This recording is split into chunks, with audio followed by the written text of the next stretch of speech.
बताया था कि 100 किलो सोने से आप 1 मिनट खरीद नहीं सकते। 100 किलो सोना देकर भी आप 1 मिनट खरीद नहीं सकते कि ये 1 मिनट और मैं ज्यादा जी लूं भैया, 100 किलो सोना ले लो, 1 मिनट की मोहलत दे दो। नहीं, 100 किलो सोने से भी 1 मिनट नहीं खरीदा जा सकता। बोलो हाँ। 1000 किलो सोने से 1 मिनट नहीं खरीदा जा सकता। और वो अनमोल समय ईश्वर ने आपको दिया है कि नहीं? तो सोने से महंगे क्या हुआ? सोने से महंगा क्या हुआ? समय, आपका जीवन। और वो आपका जीवन आपके पास है और वो जीवन देने वाले परमात्मा है। इसलिए उस परमात्मा के चरणों में सदा नतमस्तक रहो कि विधाता तेरा धन्यवाद, तूने ये अनमोल जीवन दिया, अनमोल सांसें दी, ये सुंदर संसार में आने का मौका दिया। कुत्ता बिल्ली बना देते भगवान तो क्या कर लेते आप? लेकिन कुत्ता बिल्ली की योनि से निकालकर परमात्मा ने आपको मानव जीवन दिया। बड़े भाग्य मानुष तन पावा, सुर दुर्लभ सदग्रंथनि गावा, फिरत सदा माया कर प्रेरा, काल कर्म स्वभाव गुण घेरा। भगवान तो 84 लाख योनियों से निकालकर हमें यह शरीर दिए, इसलिए उनका धन्यवाद। इसलिए मंदिर जाया जाता है, ये नहीं कि भगवान ये और दे दो। अरे जो दिया है संतोष रखो ना मेरी माँ। आप लोगों के पास जितना है, आपकी औकात से ज्यादा दिया है ईश्वर ने आपको। बोलो हाँ। आज भी फुटपाथ पे जाके देखो, लोगों के पास रहने को घर नहीं है, खाने को रोटी नहीं है, पहनने को ठीक से कपड़े नहीं है, लेकिन आपके पास खाने को रोटी भी है, पहनने को कपड़े भी हैं, रहने को जैसा तैसा घर भी दिया परमात्मा ने। तो धन्यवाद दो। शिकायत तो करने के लिए, फिर शिकायत तो रावण की भी थी, फिर तो इच्छाओं का कोई अंत नहीं है कि ये भी मिल जाए, ये भी मिल जाए, लेकिन जितना मिला है वो भी कम नहीं है। लेकिन हम लोग धन्यवाद देते नहीं ईश्वर का, ये मानते नहीं कि हमारे पास बहुत है। हम लोग सदा ये मानते हैं हमारे पास कम है। कम नहीं है, आपके पास औरों से ज्यादा है। बहुत लोग ऐसे हैं कि वो आपके जितना पाना चाहते हैं कि जितना आपके पास इतना ही मिल जाए बस, लेकिन आपके पास उतना है तो आपको संतुष्टि नहीं है। इसलिए ईश्वर का हर पल धन्यवाद दो और जितना मिला है उसमें प्रसन्न रहो। आपने जीवन जीना है, खुश होकर जियो। रोना क्यों है? आजकल लोग रोते रहते हैं, इतना पा लिया फिर भी रो रहे हैं। क्यों रो रहे हो? हम तो तब भी नहीं रोए जब भीख मांगते थे, हम तो नहीं रोए, तब भी ईश्वर का धन्यवाद था। आज भी कुछ बदला नहीं है, आज भी ईश्वर का वही धन्यवाद। जैसे हम आज के 10 साल 20 साल पहले थे, वैसे हम आज हैं। बदला नहीं है कुछ कि 4 पैसा पाके घमंड करने लग जाएं कि ये और वो नहीं। हम अपने गांव में, जब भी हम अपने गांव जाते हैं ना, तो गांव के सारे लोगों के घर जाता हूं मैं हमेशा, एक भी घर नहीं छोड़ता, सबके घर जाता हूं। चाहे गांव का मोची हो, चाहे गांव का लोहार हो, कुम्हार हो, गांव का कोई भी हो, अमीर हो गरीब, सबके घर जाता हूं मैं अभी भी। वो सबको गले लगाता हूं। जिन लोगों के संग मैंने गैया चराई है वो भी आज मेरे संग रहते हैं, मैं उनकी सेवा करता हूं। मैं कभी उनसे भिक्षा मांगा करता था, तो आज भगवान ने देने योग्य बनाया, तो मैंने गांव में बोल दिया कि जब भी आपकी किसी की भी बेटी का विवाह हो बता देना। आज भी हमारे गांव में किसी की भी बेटी का विवाह होता है तो गौरी गोपाल आश्रम की ओर से ये दास अनिरुद्ध उन बारातियों के भोजन की और बेटी को दान दक्षिणा अधिक से अधिक देने का प्रयास करता है, क्योंकि वो मेरे गांव की बेटी है। तो मैं ऋण चुका रहा हूं। जिन जिन गांव के लोगों ने मुझे भिक्षा दी है, मैं सदा उनका ऋणी रहूंगा, और जब तक सांसें रहेंगी उस गांव का ऋण, उस माटी का ऋण चुकाता रहूं। कोई भी बेटी का विवाह होता है, मैं उनकी सेवा में जितना बन पड़ता है उनका सहयोग करता हूं, बिना बोले उन लोगों के। गांव के लोगों का भी नियम हो गया है कि किसी की भी बेटी का विवाह होगा, फोन बस लगा देते हैं वो मेरे को, क्या बेटी का विवाह है फलानी तारीख को, बस। तो ये अपने गांव के प्रति जहां से मुझे मिला है भिक्षा, मैं उसके प्रति सदा क्या रहूंगा? ऋणी रहूंगा। मैं ऋणी हूं। मैं उन लड़कों की तरह नहीं हूं कि माँ बाप से मलमूत्र धुलवा लिया, माँ बाप के पैसों से पढ़ लिख लिया और अब माँ बाप को छोड़ दिया। ऐसा नमक हराम नहीं हूं मैं, और आप भी नमक हराम मत होना। सदा जिनके प्रति, जिन्होंने आपको कुछ दिया है, सदा उनके प्रति ऋणी रहो, यही आपका धर्म है।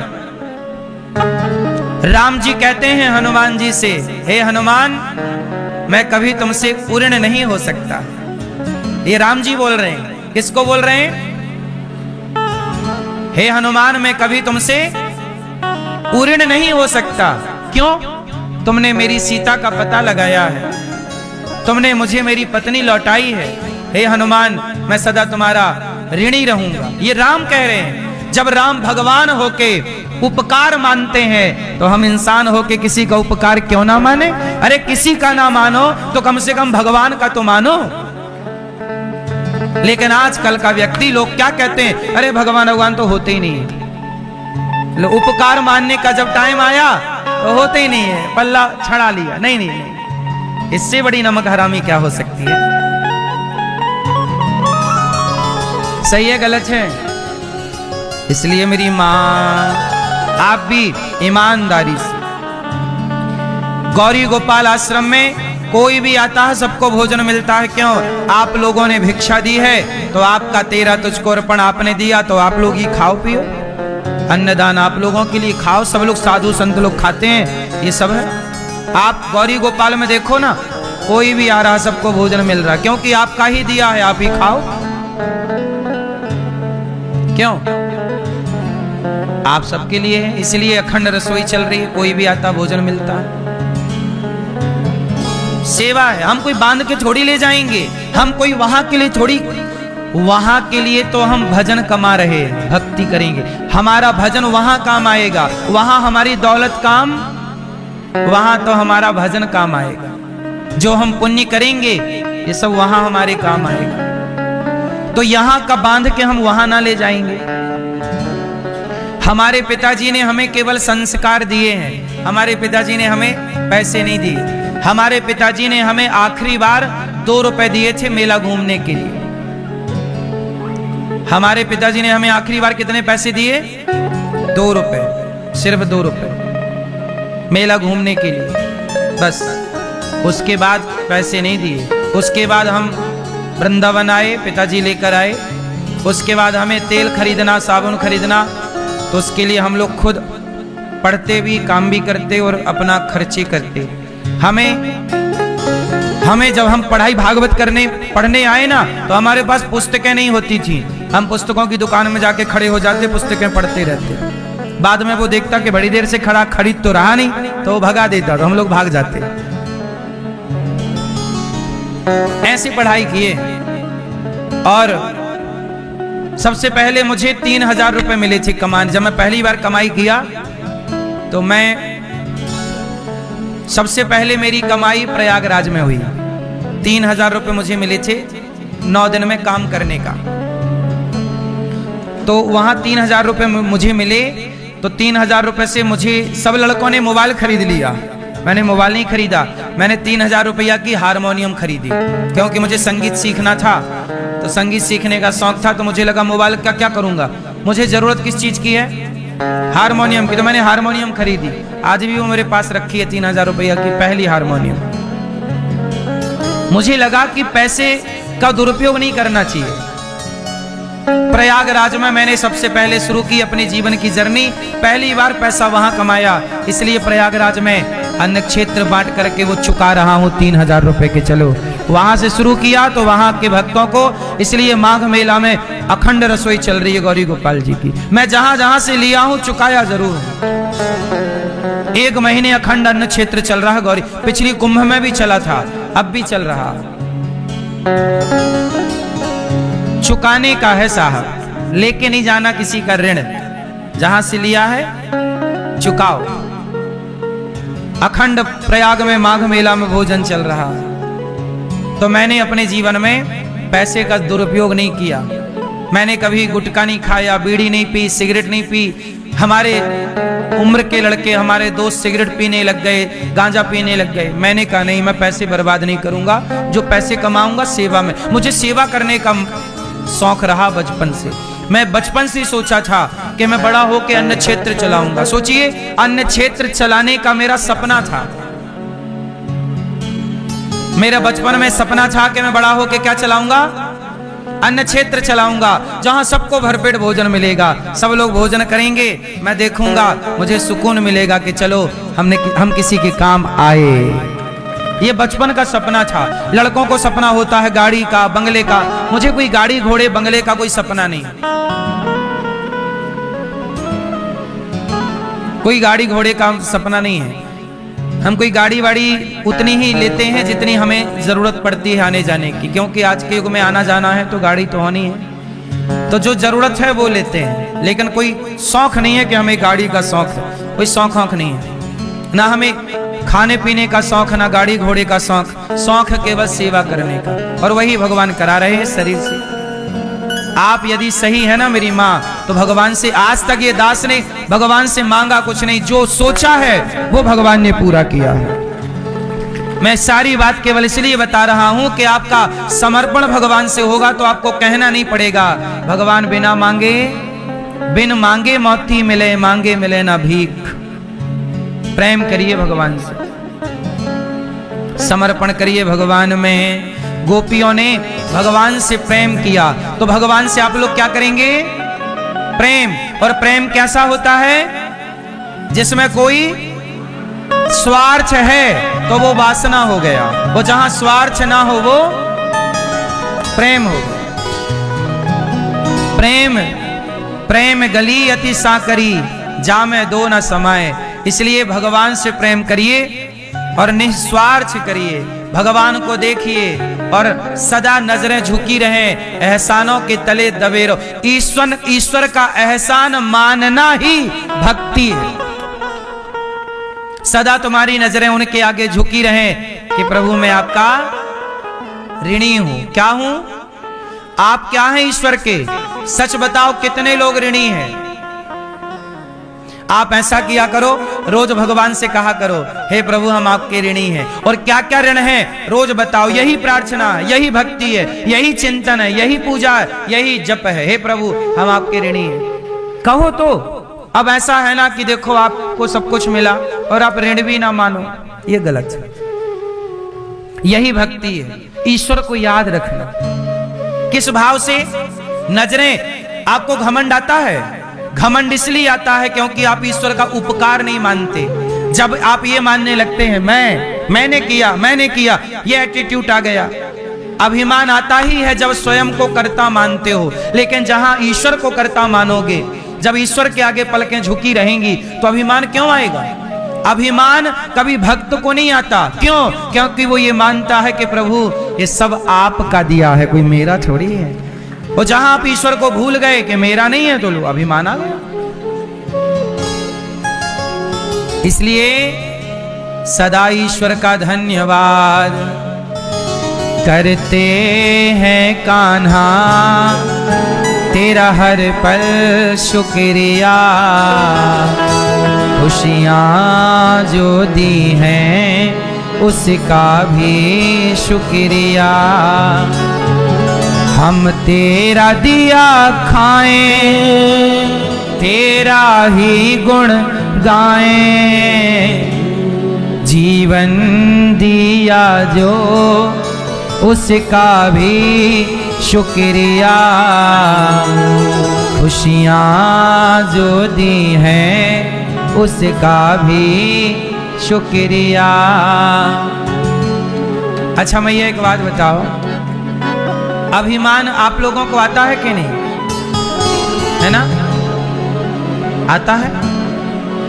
अभिमान आया मतलब आप भगवान को भूल गए। ये दास अनिरुद्ध, मैं कभी किसी बात का घमंड नहीं करता। क्यों? मेरे पास कुछ होए तो घमंड करूं। मेरे पास क्या है बताइए?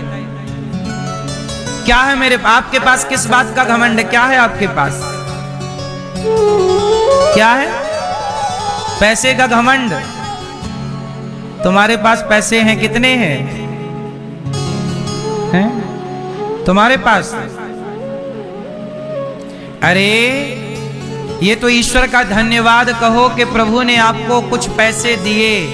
इसलिए दिए हैं कि तुम किसी के काम आओ, इसलिए नहीं दिए कि तुम घमंड करने लग जाओ। पैसे दिए हैं। अब जैसे हमारे यजमान जी के पास भगवान ने दिया है तो उन्होंने क्या किया, उस पैसे से अभिमान नहीं किया कि जी मैं अभिमान नहीं। उन्होंने श्री रामकृष्ण जी ने, सत्यनारायण जी ने, महावीर जी ने, प्रभुदास जी ने, इन्होंने पैसे पाके घमंड नहीं किया। इन्होंने पैसे पाके जितना बन पड़ा इन लोगों से समाज की सेवा की। आपको यहाँ ले आए, सेवा ही तो है। उन्होंने घमंड नहीं किया कि जी मेरे पास है, नहीं। उन्होंने आपको यहाँ लाके आपको 7 दिन रखा, 7 दिन आपको भोजन प्रसादी कराया, 7 दिन कथा सुनवाई, आपसे पूछा आपको कोई तकलीफ तो नहीं है। तो क्या है ये, धन पाके घमंड नहीं, सेवा, नम्रता, सरलता, सहजता। आप भी धन पाके यही करना, ये नहीं कि अकड़ में रहो कि जी मैं हूं तो कोई है ही नहीं। सदा भगवान को यही प्रेम है। ये क्या है मेरी माँ, प्रेम ये है कि जो भगवान दे रहे हैं ये ईश्वर का है, मेरा नहीं। गौरी गोपाल भगवान का है, सब वही करा रहे हैं, मैं नहीं हूं। भगवान ने मुझे निमित्त बनाया। अच्छा एक बात बताओ, सीता मां का पता किसने लगाया, किसने लगाया? यदि हनुमान जी सीता मां का पता ना लगाते तो सीता मां का पता लगता कि नहीं लगता है? नहीं लगता, नहीं लगता, लगता। अब हनुमान जी इस बात से घमंड करने लग जाए कि मैंने पता लगाया, मैं ना होता तो पता ही ना लगता सीता मैया का, मैंने लगाया। इस बात का हनुमान जी घमंड करें तो कोई अर्थ ना निकलेगा, क्योंकि हनुमान जी पता ना लगाते सीता मां का तो भी सीता मां का पता लगता। राम जी किसी और से काम कराते। वो तो हनुमान जी को इस बात की प्रसन्नता है कि प्रभु आपने ये काम करने का मौका हमें दिया, ये दास को दिया, तो आप प्रसन्न रहो इस बात से कि प्रभु ने आपको इस योग्य बनाया। इस बात का घमंड ना करो कि जी मैं आ गया, मैं ये हूं, नहीं। ये ईश्वर ने आपको ये योग्यता, ये ईश्वर की दी हुई काबिलियत है, ईश्वर की दी हुई कृपा है। ये कृपा का एहसास करो, कृपा को महसूस करो, अभिमान का भी महसूस ना करो, अभिमान को कि जी मैं। आप लोग गलती यही कर जाते हैं। हनुमान जी जैसे आपको भगवान ने, जैसे ये दास अनिरुद्ध को गौरी गोपाल की सेवा भगवान ने दे रखी है, अब मैं अभिमान करूं तो मेरे जैसा मूर्ख कौन होगा। आपको भी कुछ दिया होगा तो आपको ईश्वर ने इस योग्य बनाया कि आप किसी को 2 रोटी दे सकते हैं, है ना। इस बात का घमंड ना करना कि मैंने दिया, मैं ना देता रोटी तो ये मर जाता। ये घमंड ना करना साहब कि तुम ना देते तो होता ना। तुम्हारे जैसे कितने जब नहीं थे तब भी भगवान का सब काम हो रहा था, तुम हो तो भी हो रहा है, और हम तुम नहीं रहेंगे तो भी ये संसार का क्रम। फिर वो गांव में एक कहावत कहते हैं कि एक आदमी के ना जाने से कोई बाजार लगनी थोड़ी छूट जाएगी, है ना। एक दुकानदार नहीं आएगा तो क्या बाजार नहीं भरेगी? बाजार तो भरेगी, तुम आओ या फिर। ये संसार है, तुम रहो ना रहो, ये संसार चलता रहेगा, क्योंकि इसको चलाने वाले भगवान हैं, हम जैसों को बनाने वाले। इसलिए घमंड इस बात का ना हो कि मैं नहीं, भगवान। जहां ईश्वर को मान लोगे वहां घमंड नहीं होगा, और जहां स्वयं को कर्ता मानोगे वहां अभिमान आएगा, और अभिमान आया तो सर्वनाश भी आएगा, क्योंकि अभिमान के बाद सर्वनाश आता है। सही है। रावण के नाश का कारण उसका ही अभिमान था।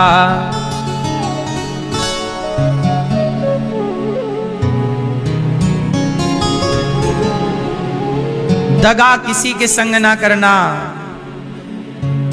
दगा किसी का, दगा किसी का सगा नहीं है, किया नहीं तो कर देखो, जिसने जिसने दगा किया है जाकर उसका घर देखो। हाँ,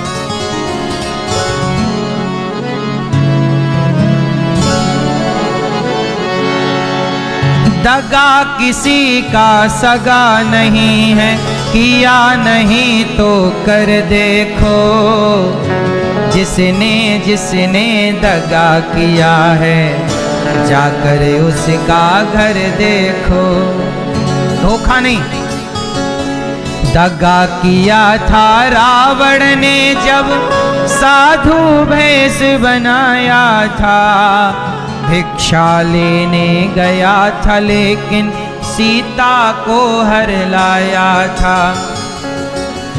दगा, रावण साधु बन के गया, इससे बड़ा दगा क्या होगा कि साधु बन के, जिन साधु संतों पे लोग आंख बंद करके भरोसा करते हैं, और उसी साधु ने, रावण ने सीता मां को हर लिया। इससे बड़ा दगा? जो आप पे भरोसा करे ना, कभी उसका भरोसा ना तोड़िएगा। दगा किया था रावण ने जब साधु रूप बनाया था, भिक्षा लेने गया था लेकिन सीता को हर लाया था। लंका नगरी राख बनाई, पल भर में रघुवर देखो, जिसने जिसने दगा किया है, जाकर उसका घर देखो। लंका नगरी राख बनाई, कौरव पांडव जुआ है खेले, शकुनी पासे फेंक रहा, दुर्योधन की दादागिरी को नटवर नागर देख रहा। कौरव पांडव जुआ है खेले, शकुनी पासे फेंक रहा, दुर्योधन की दादागिरी को नटवर नागर देख रहा। बिना शत्रु के वंश मिटाया, लीला नटवर की देखो, जिसने जिसने दगा किया है, जाकर उसका घर देखो।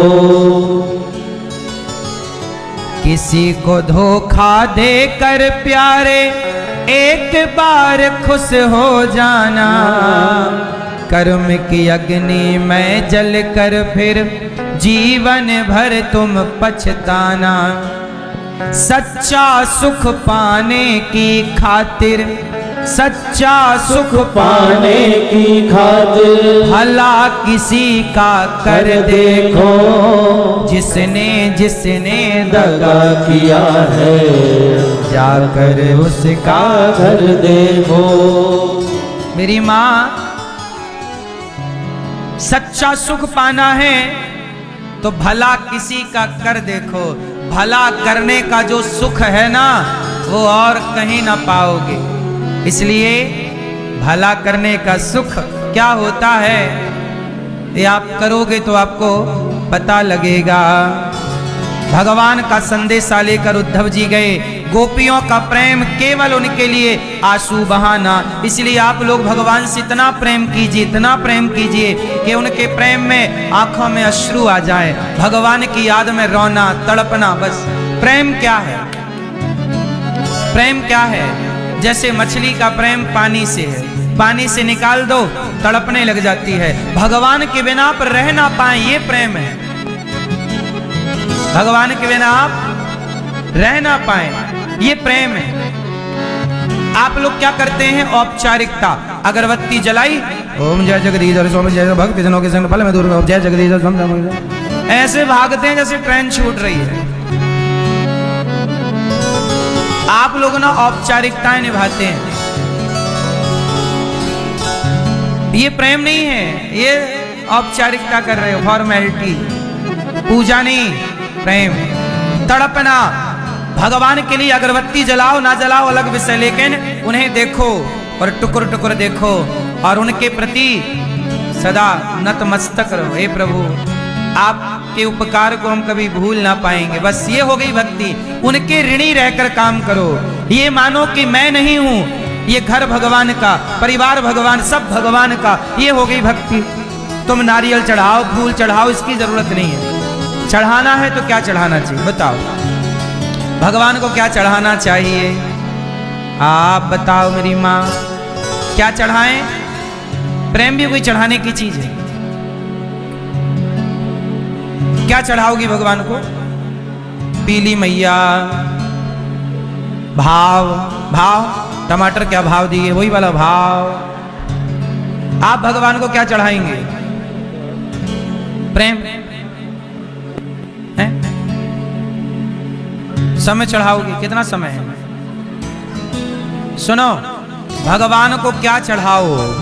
आप लोग चढ़ाते हैं फूल, नारियल, मिठाई, तुलसी, ये सब चढ़ाने की जरूरत ही नहीं है। ठीक है, चढ़ाओ, ये तो भगवान का पुष्पों से श्रृंगार होता है, इसलिए श्रृंगार के हिसाब से चढ़ाया जाता है ना। अब हो गया श्रृंगार, अब इतने यहाँ पे केवल 2 मालों की जरूरत थी, 2 आ गए, बस 2 बहुत, अब सब लाओ तो वो कचरा होता चला जाएगा।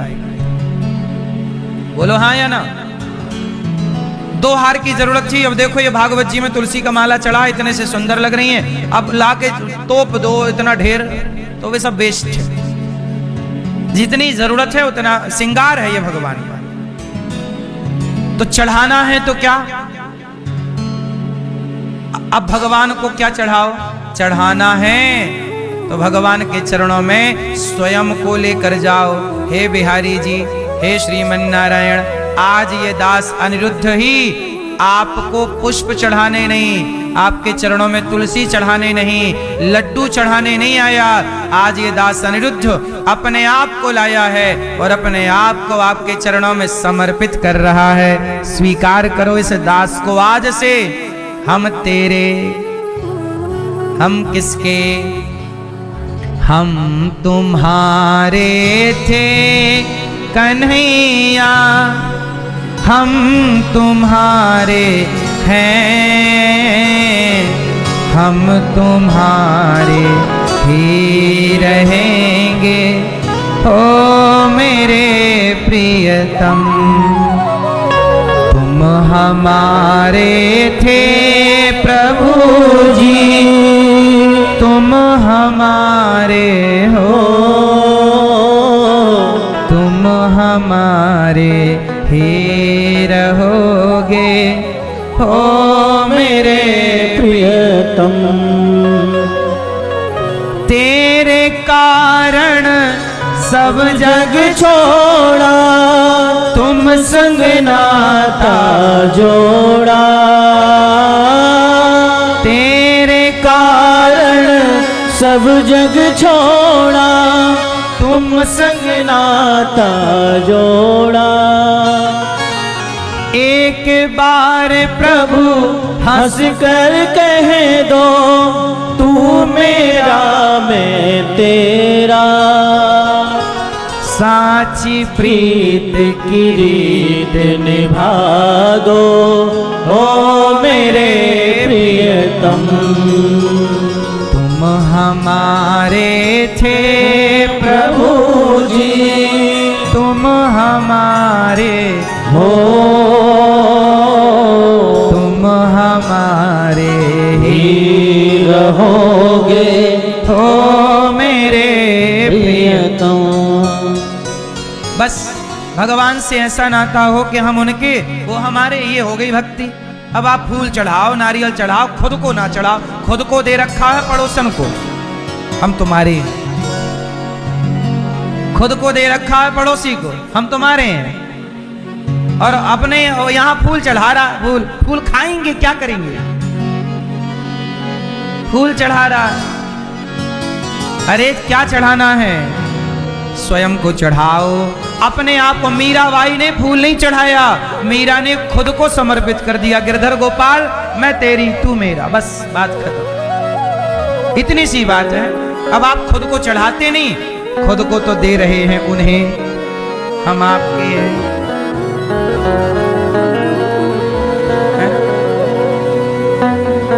और भगवान के पास लाए, नारियल तोड़ दिया, ले हो गया। जिन पड़ोसन के, वो पड़ोसियों के चक्कर में तुम पड़े हो ना, उनकी खोपड़ी में नारियल तोड़ो। क्यों?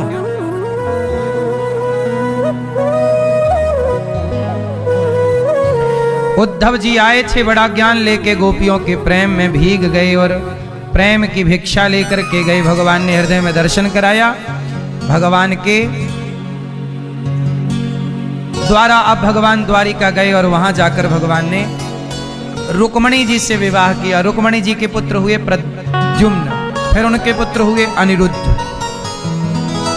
भगवान का दूसरा विवाह हुआ जाम्बवंत की बेटी जाम्बवती के संग। तीसरा विवाह सत्यभामा जी से, चौथा यमुना मैया से, पांचवा मित्रविंदा से, छठवा सत्या से, सातवां भद्रा, आठवां लक्ष्मणा।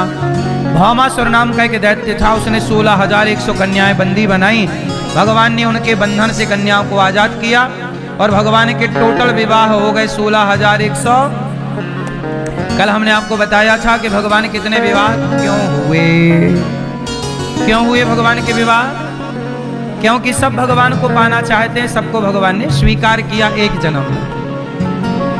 भौमासुर नाम के दैत्य ने 16,100 कन्याओं को बंदी बना रखा था। भगवान ने उन्हें जेल से मुक्त किया, कहा जाओ। उन कन्याओं ने कहा प्रभु अब हम कहां जाएं, हमें कोई स्वीकार। तो जिन्हें कोई स्वीकार नहीं करता उन्हें भगवान स्वीकार कर लेते हैं। दरबार में बंसी वाले के दुख दर्द मिटाए जाते हैं, दुनिया के सताए लोग यहाँ सीने से लगाए जाते हैं। भगवान ने सबको स्वीकार किया। 16,108 महल बनवाए, सब रानियों के संग भगवान बिंदास रहते हैं और जितनी पत्नियां उतने कृष्ण। ऐसा नहीं कि एक कृष्ण और 16,108। भाई 16,108 में यदि एक कृष्ण होंगे तो 16,000 नंबर वाली पत्नी तक जाते जाते तो बुढ़ापा आ जाएगा। क्या सही?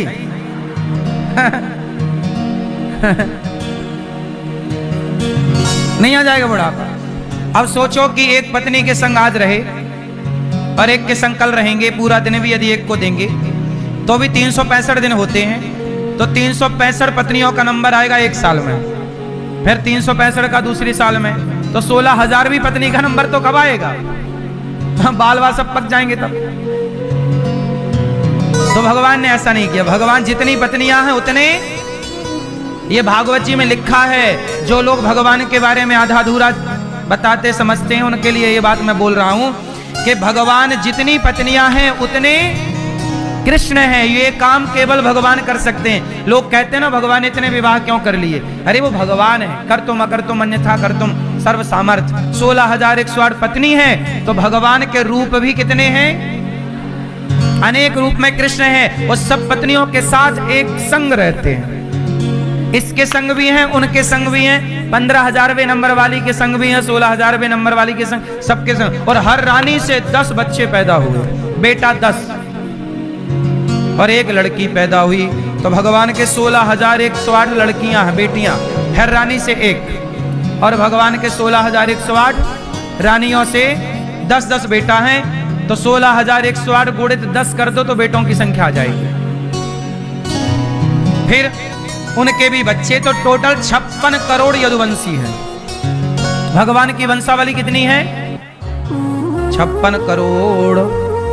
द्वारिका में केवल भगवान के पुत्रों को पढ़ाने के लिए 3 करोड़ टीचर हैं।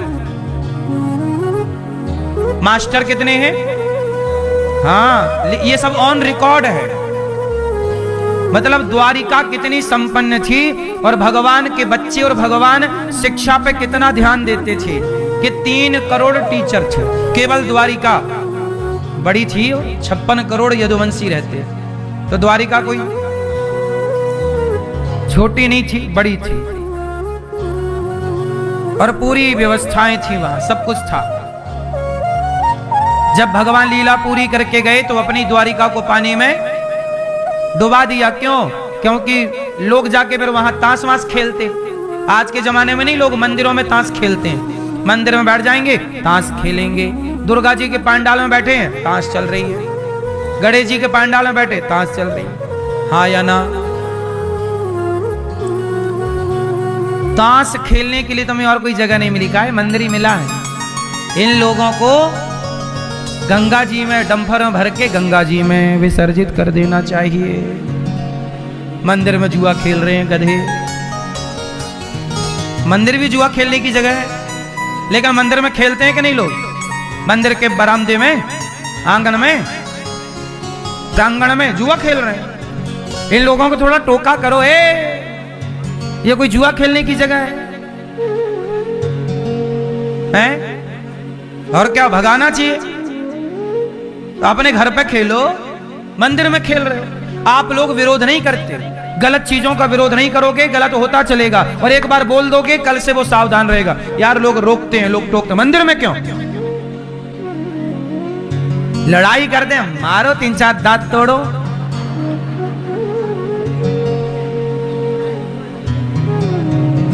लड़ाई तो करनी पड़ेगी मेरी माँ, उनको डांटो, समझाओ, भैया ए छोरा चल जुआ ना खेल। यहां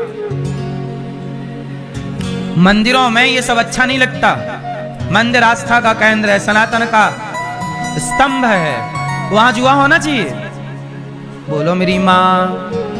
फिर वहां कीर्तन करो, श्री कृष्ण गोविंद हरे मुरारी, हे कीर्तन करो, भजन करो, नाम जप करो, सत्संग करो। जुआ कौन खेलता है मंदिर में? तुम सनातनी ही अपने मंदिरों का सम्मान नहीं करोगे, अपने तीर्थों का सम्मान नहीं करोगे, कौन सम्मान करेगा?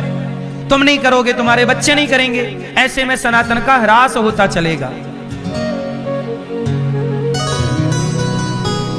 इससे हमारे सनातन का ह्रास होगा, नुकसान होगा। इसलिए हम सबसे प्रार्थना करते हैं कि मंदिर में पहले समझाओ 2-3 बार, जुआ नहीं खेलना मंदिर में, और खेलोगे तो कल से फिर गोबर डालो घोल के, होली खेलो उनके संग। सबसे बढ़िया तरीका होली खेल लो, चलो होली खेलेंगे तुम्हारे संग, डाल दो गोबर भर के। यो मैया, ये बूढ़ी बूढ़ी मैया है, आपको सब करना, ये पूरा काम आप लोगों का है। एक्सपायरी डेट वाले लोग सब लग जाओ इस काम में। और किस काम के हो? 10 बजे तक सोती रहती हो मेरी माँ, या तुम पोता पोती खिलाओ या समाज की सेवा करो। तो 5 बजे उठ के क्या करती हो मेरी माँ? कीर्तन किया करो, पूरे गांव में चक्कर लगाओ, श्री कृष्ण गोविंद हरे मुर, प्रभात फेरी, ढोलक मजीरा ले लो और सबको जगाओ, ए बहन सो मत चल, उठ जाग मुसाफिर भोर भई अब रहन कहां तू, सोबत है जो सोबत है वो खोबत है, जो जागत है वो। सारी मैयाएं बिल्कुल इकट्ठी हो जाओ और प्रभात फेरियां निकालो, और जहां जहां जुए खेल रहे हैं लोग उन्हें रोको, आप लोग महिला मंडल। झांसी की रानी बनो, तलवार अलवार रख लो एक बगल में।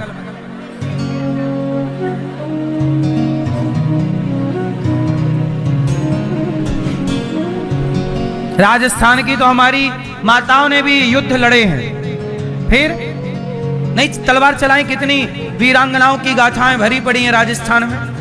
और मैया आप भी तो राजस्थानी छोरी हो, बढ़िया, तलवार अलवार भूल गई कि याद है? याद है?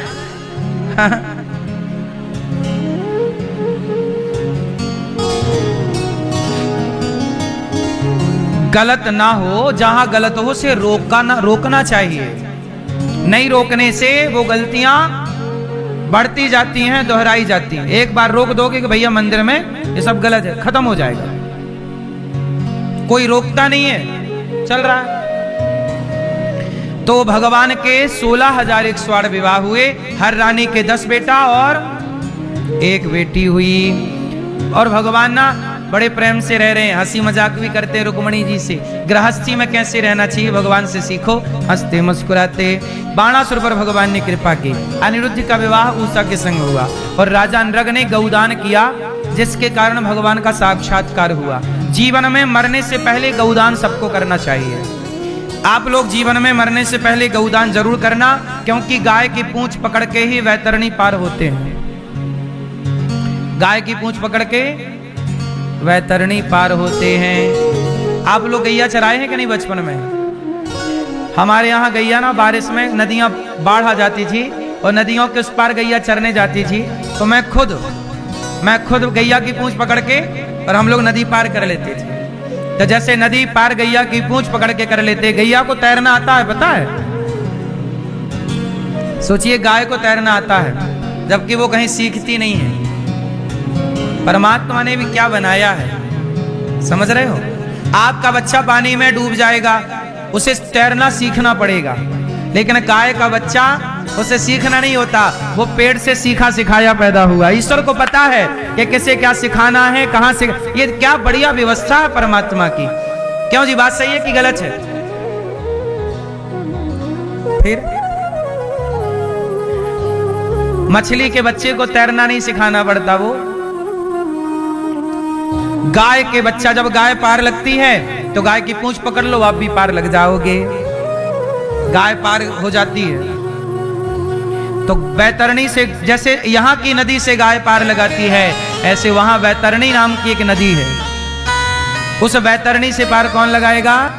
जो गौदान करता, गाय की सेवा करता, उसे गौ माता बोलती है कि तूने मेरी सेवा की, अब मैं तुझे पार लगा। जो नहीं करते वो उस वैतरणी में डूबते रहते हैं। वैतरणी नाम की एक नदी है, मावाद से भरी हुई।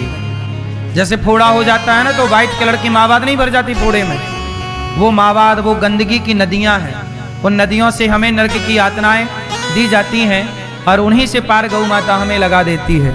इसलिए गाय की सेवा, गौदान जीवन में अवश्य। हमारे यजमान जी ने शुरू दिन ही गौदान किया था और गाय के दान से ही फिर उन्होंने भागवत की शुरुआत की, गौदान किया।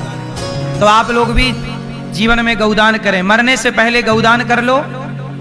आजकल देखो जीते जी कर लो, मरने के बाद तुम्हारा बेटा तुम्हारे नाम से गौदान करे ना करे।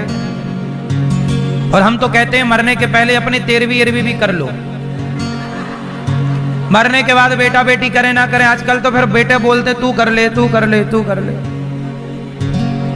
कई बार तो बच्चे मना कर देते हैं कि इतना हम नहीं करेंगे।